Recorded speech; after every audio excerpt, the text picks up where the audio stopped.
नमस्कार जी। कहानियाँ यादों की में आपका स्वागत है। आज गुरुवार है और आज समय है धारावाहिक के 16वें भाग का। उम्मीद करती हूँ आपने सारे धारावाहिक क्रमवार देखे होंगे। यदि नहीं तो उनका लिंक डिस्क्रिप्शन बॉक्स में है और सारे चरित्र जो भी इस धारावाहिक में आए हैं उन सब का चित्रण भी आपको लिंक में ही मिल जाएगा। आप डिस्क्रिप्शन लिंक में देखिएगा। तो आपने पिछली बार देखा कि मालती बहुत रोई थी, उसे बहुत दुख हो रहा था जब उसकी चाची ने उसकी मम्मी के लिए कुछ भी बोला कि भाभी जी को तो कोई फ़र्क नहीं पड़ता, वो तुझे क्यों कोई काम सिखाती। परंतु मालती अब कुछ कर नहीं पा रही थी और उस रात वह बहुत रोई। प्रस्तुत है आगे की कहानी। हालांकि उसे पलंग पर सोने के बाद और नाना नानी की फ़ोटो को देखने के बाद उसे शांति सी तो महसूस हो रही थी, पर उस रात रोते हुए मालती जी को ख्याल आया कि वह पापा के बारे में भी सोच रही थी। जी हाँ, रुचि ने रेवती को बताया। शायद वह पहला दिन था जबकि मम्मी का मन हुआ था कि वो इस घर से निकलकर पापा के साथ पापा के पास ही, रवि वर्मा के पास ही चले जाएं और फिर रवि वर्मा के साथ अपना ख्याल देखते हुए वो रोते रोते भी शर्मा गई थी। पता नहीं उन्हें कब नींद आई और सपने में भी उन्हें ऐसे लग रहा था कि रवि वर्मा उनके कहीं आसपास ही है। उन्हें लग रहा था कि वो पुराने घर में है, वहाँ पर मिश्रा जी की बेटी गीता, शर्मा जी की बेटी और वो दोनों सब उसके आसपास में ही बैठी हुई हैं। और रुचि ने रेवती को बताया, मम्मी उन्हें पापा के बारे में बता रही थी और फिर रवि वर्मा ने, और बस पता नहीं वो क्या क्या देख रही थी कि उनकी नींद खुल गई। जब उनकी नींद खुली तो उन्होंने देखा सुबह के 5:45 हुए थे और चाची उठ चुकी थी। वो चाचा के लिए चाय बना रही थी क्योंकि दुकान घर में ही थी, इसलिए अक्सर चाचा सुबह 6:30 बजे तक अपनी दुकान खोल ही देते थे। जब मम्मी को उठा हुआ देखा तो चाची ने उन्हें भी अपने पास बुलाया और चाय देते हुए कहा, बेटा ऐसा नहीं कि मैं तुझे प्यार नहीं करती, अरे तुम दोनों ही मेरी ही बेटियां हो। अब गुड़िया सारा दिन घर का काम करती है, तुम जानो, तुम देखती तो हो, वो सिलाई भी करती है। आज तक गुड़िया ने कभी घर में खर्चा नहीं कराया, बल्कि कमा कर ही दिया है और घर का काम भी करा है। अब जब तू सवेरे निकल कर शाम को आएगी तो गुड़िया को तो बुरा लग ही रहा होगा ना, और तेरा क्या फ़ायदा पूरा दिन घर के बाहर घूमने का। कॉलेज की फीस जाती है सो अलग। वो जो सामने वाली जमुना जीजी है ना, वो मुझे बता रही थी, बेटा कि तूने पहला साल कॉलेज से कर लिया वो माना जाएगा, दूसरा और तीसरा साल की फीस देने की ज़रूरत नहीं है। तू पत्राचार से भी बीए कर सकती है और तेरा कॉलेज भी हो जाएगा और फीस भी नहीं देनी पड़ेगी, और इतने बैठ करके कुछ घर का काम सीख ले। मम्मी को बहुत बुरा लग रहा था, रुचि ने रेवती को बताया, पर वो क्या कर सकती थी। तभी चाची बोली, बहुत मीठी मीठी बातें करने के बाद, अरे सुन, वो जो जेठ जी की क्रिया वाले दिन तेरी सरकारी कॉलोनी के लोग बात कर रहे थे कि तुझे जेठ जी की पेंशन मिलेगी, वो हम लोग ना ऐसा करेंगे, उससे जोड़ कर रख लेंगे, तुम दोनों की ब्याह उसी रकम से हो जाएगा। अब तुझे तो पता भी होगा कि भाभी जी ने अपने गहने कौन से बैंक में रखे हुए हैं, उनमें से ही आधे आधे तुम दोनों को, बहनों को मैं दे दूंगी तुम्हारी शादी में। अब बिट्टू की शादी के लिए तो हमारे घर के जो 2-4 गहने हैं वही मैं अपनी बहू को दे दूंगी। कभी पहनना हुआ तो मैं भी उन्हीं में से ही पहन लूँगी। वैसे कब से आनी शुरू होगी तुम्हारे को भाई साहब की पेंशन? रुचि बोली, हालांकि मम्मी बदतमीज बिल्कुल नहीं थी, लेकिन उन्हें ये तो समझ में आ ही चुका था कि चाची अपने पापा के रिटायरमेंट के सारे पैसों से ऊपर नीचे का घर बनवा लिया है, और पापा को भी उन्होंने बातों में लगा के पापा से पैसे ले लिए थे, और बाद में घर भी अपने ही नाम करवा लिया। और अब वो मालती के सहारे उनके गहने और बचा हुआ भी सब कुछ लेना चाहती है। घर में नई वॉशिंग मशीन, फ्रिज, फर्नीचर, सारा उसकी मम्मी का सामान यानी कि ताई जी का सामान तो आ ही चुका है। कैसी माँ है वह। ना तो उसने अपनी बेटी गुड़िया को पढ़ाया, और अब जो पढ़ने वाली मैं हूँ मेरे भी पढ़ाई बंद करवाना चाहती है। पर वह इस चाची को कुछ भी नहीं देगी। माँ ने ऐसा दृढ़ निश्चय कर लिया था। वो जल्दी से तैयार हुई और चाय के साथ चाची ने 2 ब्रेड भी सेक कर दे दिए थे। तैयार होने के बाद वो बाहर निकल ही रही थी कि गुड़िया भी उठ गई और उसे जाते देखकर बोली, बैग लेकर चल दी महारानी। उस वक्त मम्मी ने तो उसे सिर्फ घूर के ही देखा था, पर उन्होंने कोई भी जवाब ना तो चाची को दिया और ना ही गुड़िया को। आज तो वो सुबह 7:15 बजे तक ही बस स्टैंड पर पहुंच गई थी, और वो बस की इंतज़ार कर ही रही थी कि पापा बाइक लेकर फिर उनके पास पहुंच गए। अब तो मम्मी भी हैरान हो रही थी, अरे आज तो वो जल्दी आ गई थी, फिर भी पापा पहुंचे हुए मिले। क्या वो मम्मी की इंतज़ार करते हैं? मम्मी हैरान होकर पापा से कुछ भी पूछती, इससे पहले ही रवि वर्मा ने कहा, आओ बैठो चलो। मम्मी कभी भी पापा के सामने कुछ बोल ही नहीं पाती थी, बस जो भी वो कहते थे वो सिर्फ मानती ही थी। रुचि ने रेवती को बताया, पापा के व्यक्तित्व का यही तो एक आकर्षण था कि कोई भी उनकी बात को मना ही नहीं कर पाता था। उनका व्यक्तित्व ही ऐसा था। उस दिन भी मम्मी पापा के साथ में कॉलेज चली गई, और अब तो धीरे धीरे यह उनका रोज का ही सिलसिला हो गया था। कॉलेज में भी रवि और मालती के प्रेम के किस्से भी फैलते ही जा रहे थे। पापा ने मम्मी का अकाउंट खुलवाते समय भी बहुत सहायता करी थी, क्योंकि मम्मी तो उस इलाके में नई ही थी, और उस समय अकाउंट खुलवाते समय किसी जानकार के नाम और साइन की भी ज़रूरत होती थी। पापा ने शायद उनसे पहले ही अपना खाता उस बैंक में खुलवा लिया था। उन्होंने ही मम्मी को उस बैंक में खाता खुलवाने में मदद की थी, और फिर उनके कागज़ मिश्रा जी को भी दे दिए थे। वो इस बात की पूरी कोशिश करते थे कि मम्मी को किसी चीज़ की परेशानी ना होए। उन्हें पता लग जाता था कि मम्मी किस दिन गृह कलह के कारण घर से बिना खाना खाए हुए ही आई है। पता नहीं उन्हें कैसे पता लग जाता था। खैर, रुचि ने बताया, मेरे पापा सब समझते थे, वो हैं ही इतने होशियार, इसलिए कई बार जाते समय भी कैंटीन से कुछ ना कुछ मम्मी को वो खिला ही दिया करते थे।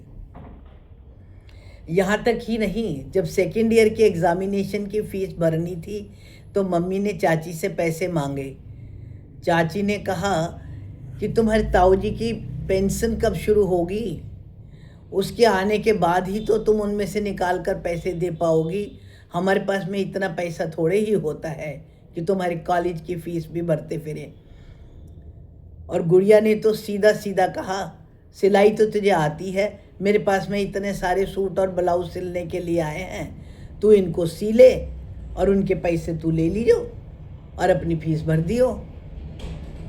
अब एक तो सेकेंड ईयर के इम्तिहान करीब थे, और दूसरा घर में क्लेश दिन प्रतिदिन बढ़ता ही जा रहा था। बिट्टू ने तो उसका कमरा ले ही लिया था। इसके अतिरिक्त जो भी सामान उसे पसंद था वो सब भी उसने उसके पापा का ले ही लिया था।